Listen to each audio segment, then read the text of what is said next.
Hey everyone, Eggman here with another video, and I know this is really early for us, especially here in North America, but we got some reveals for some new cards, some specifically new leaders that are coming out in the expansion set, which I think we don't get until like spring, like post OPO6, and we haven't even gone over OPO6 leaders, but honestly, I was just really excited for these. I really like the expansion boosters that Bandai typically likes to do, where they're kind of just like mini sets that are in between that give support to older archetypes. Usually it's like either like a new leader or like some new support cards, and it just kind of refreshes the meta and some older archetypes. And a lot of these I kind of like, and like the synergies just weren't there with the cards and leaders that existed. So having these new leaders to kind of create these synergies I think is really cool. So honestly, again, we're just going to go over it real quick, but I was just so excited about these, and I like the idea of supporting old archetypes. It just kind of like makes me go, okay, what cards do I have already?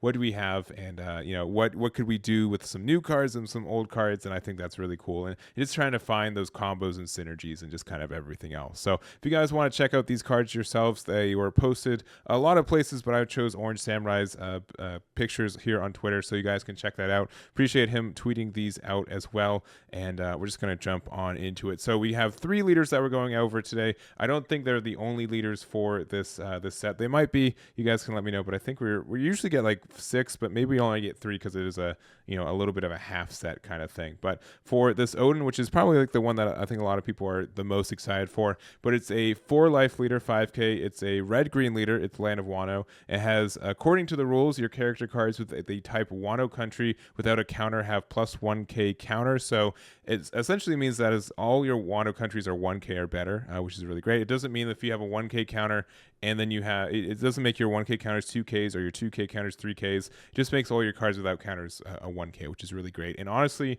was a really big weakness for this archetype, at least currently, that you have all these cards you want to run, but they have no counter and they just kind of get stuck in your hand a lot of the time. But then it also has this other effect of Dawn times 1 when attacking. If you have a cost 5 or greater Wano country character in play, this leader gets a plus 1k power until the start of your next turn. So not only, so it's a 7k on attack, and then it's a 6k during the rest of your opponent's turn, which is additionally very strong. I think that's going to be very helpful for the defense side of this deck, specifically because it is a 4 life leader. So honestly, both these effects seem really great for the deck, and we already have a good amount of Wano cards between red and green as it is. So real quick to kind of refresh some cards I think are going to be impactful. We're obviously going to get more cards for these archetypes with this set too, but just some cards that are kind of on my eye. And just real quick, we did already have an Odin leader. He was just okay. He is mono green, and he also might get some support with the new cards that we get. But honestly, the cards that strike my fancy first are the Kinemon. It's a 6 cost on play. If your leader is an Odin, you can play a 1 cost, or sorry, a 1 cost 3 or lower 9 red scabbards type character from your hand, so you get to play something from free. And then also Dawn times 1 when attacking, you get to set one of your 3 or lower 9 red scabbards as active, so you get kind of a dual attack with that, which is great. Obviously this only would traditionally work with this leader, so being able to have another leader we could use this effect in is great. And also just the fact that it is a 5 or more, so this will activate our leader effect on top of everything, which is great. And additionally too, like, we don't have a lot of 5 or more cost characters of Land of Wano specifically right now. The 4 that we have are Kinemon, the Secret Rare Yamato, which is probably going to be good in this leader anyways, Dendro, which is also just an Odin specific card that is 5 or more that has no counters, so you definitely want to run this card, especially when it has the effect of Dawn times 1 when attacking. If your leader is Odin, you get to set 2 of your cards, Dawn cards, as active, so being able to play him out on curve. He's a 5/7, which is kind of obnoxious.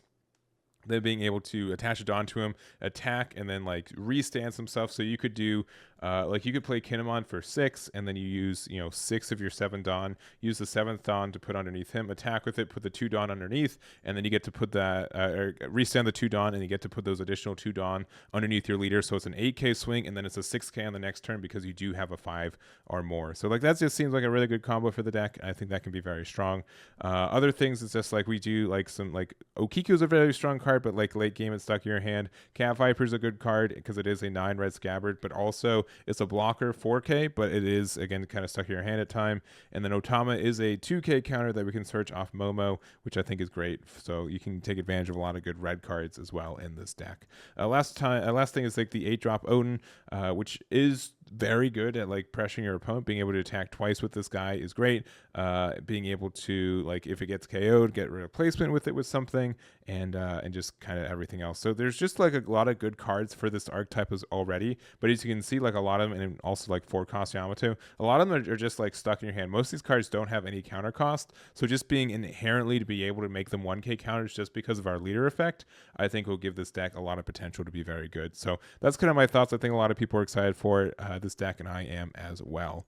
Next up, we have our next one, which is Handable, which honestly I really kind of like the blue purple like leader combination, and this guy is pretty unique in its own way. I have to kind of see the new cards for Impel Down, as you're kind of gonna see, but the effect I think is really open-ended and just very strong. So has this effect, blue purple leader, 4 life, 5k, and then Impel Down, and then at the end of your turn you may return one of your cost 2 or greater Impel Down characters to your hand, set up to 1 Dawn card from your Dawn deck as active. So honestly right now, like I'm just gonna show you guys, we only have 1 2-cost Impel Down card right now, unless like this is lying to me. Like as of right now, we only have 1 2-cost, and then we only have 2 3-cost. We have the Sadie as well as the 3-drop Mino Rhinoceros. So which both, you know, like you kind of want this card to be on the board so it gets KO'd. So all I'm kind of just saying is that we don't have a lot of cards that we just get like immediate value from and you want to play and then just put back into your hand. A lot of these cards have like on KO effects. A lot of them are kind of blockers, and there's just not like a lot of like on play effects from these either. Probably the best one is Sadie, because you could use this to play out one of your Mino cards, like your Mino Koala, Minotaur, Zebra, and then after that you can return this card to your hand and get an additional Dawn. So like she's really, really good, and probably like the best card from this, which means that this is leaning more purple, especially since like the buggy only searches for blue Impel Down cards and Handable only looks for purple Impel Down cards. So kind of like a little rough that these are just so restrictive to their colors for what they find. Because of that, I think the purple side of this deck is probably going to be a little bit of the stronger side, because you do get that ramp a little bit easier, because again, like Domino is like the better, like you can just play this on turn 2, put it back into your hand, and then you get the ramp for free. Sadie, which you can play on turn 2 if you go first, you get to play a body out and you get a 2k back in your hand, because like Sadie doesn't really do as much when it's on the board, so having a way to put it back in your hand and get benefits for it, I think is in the better spot too. So other than that, there's not like a lot of like restricted Impel Down cards for you. I feel like a lot of the blue stuff, as much as you can run it, is really just more of like the Emporio deck and not really like fits the Impel Down kind of package. So because Emporio is just so polarizing and just so particular of how the deck plays, it's a little bit harder to add it, like their stuff, to like other decks. But you do have like Gum Rain and stuff, and like again, like the new Comma Land only it's if you're Emporio, not if you're Impel Down leader, which is a little rough there too. But in general, I think this deck, if it gets some more support, it can be really good. I think Sadie on turn 2 is great. It just means you have to find it, which is really tough to do. But if you are able to find it and you find like some good Mino cards to play off it, like the Minotaur Koala, the Zebra, or even the Rhinoceros, being able to play it, get the Dawn back for free, and not only free, but you get the ramp, I think it's kind of in a good spot. So other than that, not a lot to say about this. I hope it gets some better cards to help support the leader itself. And honestly, like something too is like this deck kind of needs like a boss monster. We really don't like. Magellan is obnoxious, but it's kind of like a mid game play and not as much of like a late game.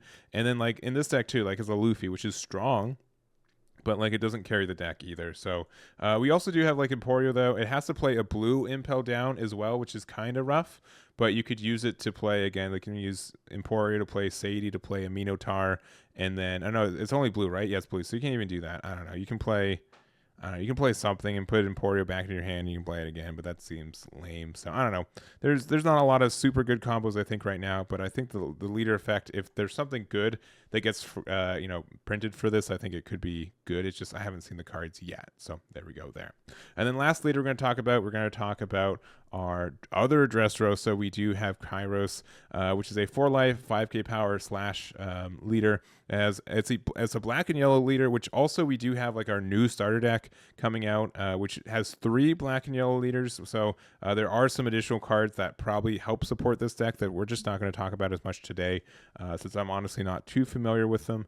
We do have this new Viola, which we'll talk about in a second, but The activate main and once returned for this card is you may turn the top card of your life face up, KO up to one of your opponent's cost 0 characters, which is no Dawn investment, no nothing. You just have to flip a life high on top, which doesn't mean as much for this leader. Just means like you can't like continually do it. Like the cost is to flip the card, so if the card's already face up, you can't use the effect, but it's kind of like a new way like a new cost, which means it's really easy to do this for free, if that makes sense. So you show what your opponent's doing, but you get that, and then also kind of to go with it, so we have this Viola, which is a Dressrosa card. It's a 2-drop blocker and has on play, you get to choose one of the following. You either get to look at all your opponent's life and return them in any order, which is kind of bonkers, but also you can turn all of your life cards face down, which means you get to use this to like you can reset your leader effect if they didn't hit you for damage, because you can just take the damage and then you get like the next top card of your deck is probably face down, so that kind of helps you. But also just, I mean, it's an on-play effect, but you get to, it's cheap and you get a blocker out of it, which is really strong. So that's kind of the idea for this guy. You get some free removal and some Dressrosa stuff. So just some cards that we can kind of talk about. I kind of put them all out here already. But there are a couple like Dressrosa specific cards, specifically like the Colosseum, which if your leader is a Dressrosa type, your characters that have a Dressrosa can attack characters the turn they are played. So being able to use this, like it just means like you can use the Colosseum in the deck, which is kind of good. We also have a couple ways to reduce costs of cards. So we have like Orlumbus. So you can trash 2 cards, give something -4 for the turn, and then that means that you can get rid of a 4 or less for free, just by turning the top card of your life face up, which is pretty great. We have Kairos as well, which you don't get the KO effect on play, but you still get to get like the protection effect from it. So it's not like the worst card to play. You just don't get the removal from it. We also have Solomon, which means on play or when attacking, if your leader has Dressrosa type, give up to one of your opponent's characters -2 cost during this turn, then trash 1 card from the top of your deck. So that means you can play this on turn 2. If you went first, you give something -2 cost. If your opponent has a 2 or less and you need to get rid of it, you just use the effect of your leader. You have to flip the life face up, but you get rid of whatever card is on the board as is. So I think that removal aspect is really good for you. And like Hadron, also it comes at the cost of resting your own leader, which is kind of expensive, but it can give something -4. And then kind of like on the top end too, we have like one also Ice Age. Ice Age, you just for 1 give something -5k. So like using 1 card and 1 Dawn to get rid of a 5 cost is kind of impressive, and then you can pair that up with some other stuff and you get the additional removal, which we've seen do very, very good already with Sakazuki. A couple of yellow cards we want to talk about. Sanji, you can use the effect to add the top or bottom life to your hand. There's a couple effects that do this in yellow as is, but you can just use the effect to take the top card, put something back, and then it resets it to face down, which means you can, use the leader effect again, which is quite good. It is a little bit slower for this one, but again, there's just a lot of effects like this in yellow as it is. Yamato, you're able to heal a life, or any way to heal the life means that you can use it to refresh it. Unfortunately, Katakuri is not that, and you can like clog up your opponent's life by putting like a card on top of it, which means they can't flip it face down, but that's just kind of a way to do it. And then obviously Kuzan, you get to play this, you give something -5 for the turn, and then, or you just give everything -5, and then you get to pop a 0, and then you can use leader effect to pop another 0. So being able to like do both of these, and then if Kuzan is able to stay around, being able to just more easily get the additional removal of cards, I think is very strong. So honestly, I think this deck looks pretty nice. I think the leader needs a little bit more support for it too, but the removal aspect that he has the potential for is fantastic, because the cost is, again, kind of free to do. Like, you just have to kind of manage a different resource.